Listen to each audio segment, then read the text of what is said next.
زیارت عاشورہ، جس کے متعلق علماء نے لکھا ہے کہ یہ حدیث قدسی. تو زیارت عاشورہ کے اوپر بھی ایک آج کل ایک حملہ ہے، اور ایسے افراد کے جن کے دلوں میں دشمنان اہل بیت کے لیے کچھ سافٹ کارنر پایا جاتا ہے، یا جو پلانٹ کیے گئے ہیں شیعت کے اندر، ان کی طبع نازک پر اس زیارت عاشورہ میں دشمنان اہل بیت پر جو لعن ہے وہ بہت بار اور شاخ گزرنے لگی کہ کیوں ان کے اوپر لعن کی جاتی. تو دیکھیے، جیسے کہ ابھی آپ سے کہا کہ حدیث قدسی شمار کیا ہے اس کو علماء نے. دیکھیے، ویسے تو زیارت عاشورہ عاشور کے روز پڑھنے کی زیارت ہے، لیکن دن و رات میں علماء نے لکھا ہے کہ دن و رات میں کسی بھی وقت اس زیارت کو پڑھا جا سکتا ہے، کیونکہ انتہائی مجرب ہے، خاص طور پر حاجات وغیرہ کی قبولیت کے لیے.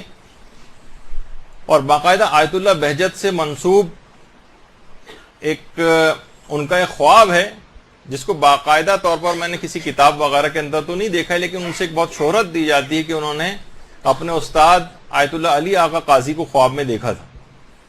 تو پوچھا تھا کہ کیا کوئی آپ کے دل میں ایسی حسرت ہے کہ میں دنیا میں واپس اگر آ جاؤں تو کون سا کام میں ایسا ہو کہ جو روزانہ انجام دوں جس کو. تو انہوں نے کہا ہاں، ایک حسرت ہے، کاش میں اس دنیا میں آ کر روزانہ زیارت عاشورہ پڑھا کرتا. ضرور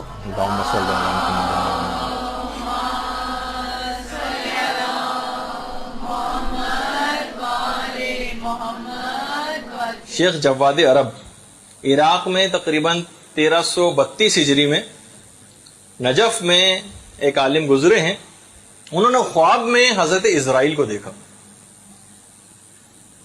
اور سلام کیا حضرت اسرائیل کو، اور حضرت اسرائیل سے پوچھا کہ آپ کہاں سے آ رہے ہیں؟ کہا میں شیراز سے ابراہیم محلاتی، جو ایک اور بڑے عالم تھے شیراز کے، ان کی روح کو قبض کر کے آ رہا ہوں. کہا کہ ابراہیم محلاتی کا کیا حال ہے، کس حال میں ہے ان کی روح؟ کہا کہ برزخ میں ایک باغ میں ہے، اور 1000 فرشتے ان کے سپرد کیے گئے ہیں جو مکمل شیخ ابراہیم محلاتی کی اطاعت کرتے ہیں. کہہ رہے ہیں میں بڑا حیران ہوا، اور خواب میں ہی میں نے پوچھا کہ اتنا بڑا مقام شیخ ابراہیم محلاتی کو کس وجہ سے حاصل ہوا قبر میں؟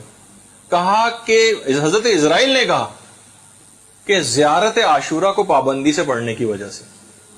زیارت عاشورہ کی اتنی حد تک شیخ ابراہیم محلاتی پابندی کرتے تھے کہ 30-35 سال تک مسلسل پڑھی، اور اگر کسی وقت نہیں پڑھ پاتے تھے، بیمار ہو جاتے تھے، تو ایک نائب مقرر کرتے تھے جو ان کی طرف سے زیارت عاشورہ کو پڑھا کرتا تھا.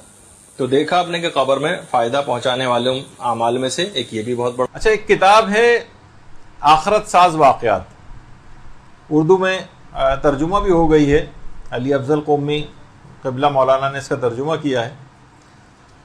اس میں کہ شہر اصفہان کے ایک عالم دین نے ایک شرط پر اپنا نام بتایا نہ جائے بشرط ہے، اس شرط پہ انہوں نے اس واقعے کو بیان کرنے کی اجازت دی.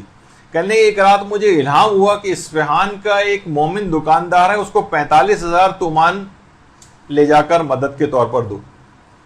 اچھا، میں اٹھا، اب میں سوچ رہا ہوں پتہ نہیں بات حقیقت ہے، خواب ہے، کیا ہے. بہرحال وہ مشخص کر دیا گیا تھا، دکاندار میں اس کو پہچانتا تھا. خواب میں مجھے حکم دیا گیا کہ جاؤ اور اس کو 45,000 تومان دو. اچھا، میں بہرحال اس کی دکان پہ گیا، کچھ گاہک وغیرہ موجود تھے. میں نے اس سے کہا کہ میں تم سے اکیلے میں کچھ ملنا چاہتا ہوں. وہ مجھے ایک مسجد میں برابر میں لے گیا. مسجد میں جب لے گیا تو میں نے کہا کہ تم کی کوئی پریشانی کا شکار ہو؟ اس نے کچھ بتانے پر تیار نہیں ہوا. جب بہرحال کچھ بتانے کو تیار نہیں ہوا تو میں نے اپنی جیب سے وہ لفافہ نکالا جس میں 45,000 تومان تھے. بس اس کو کہا کہ تم یہ لے لو، مجھے حکم ہے کہ تمہیں دے دوں. اس نے اسی وقت لفافہ کھولا، اور جب اس پیسوں کو گنا تو زاروں قطار رونے لگا، اور کہنے لگا کہ میں 45,000 تومان ہی کا مقروض تھا، اور میں نے نظر کی تھی کہ میں روزانہ نماز فجر کے بعد زیارت عاشورہ کا ایک عمل کروں گا، زیارت عاشورہ کا عمل. اور آج اس زیارت عاشورہ کے عمل کا 40واں روز ہے، اور 45. اچھا، وہ عالم کہتے ہیں کہ میں نے جب وہ خواب میں نے دیکھا تھا کہ اس کی جا کر مدد کرنی، بس پیسے کتنے، میں نے جا کر اپنے پیسوں کو ٹٹولا اور گنا تو دیکھا وہ 45,000 تومانی تھی.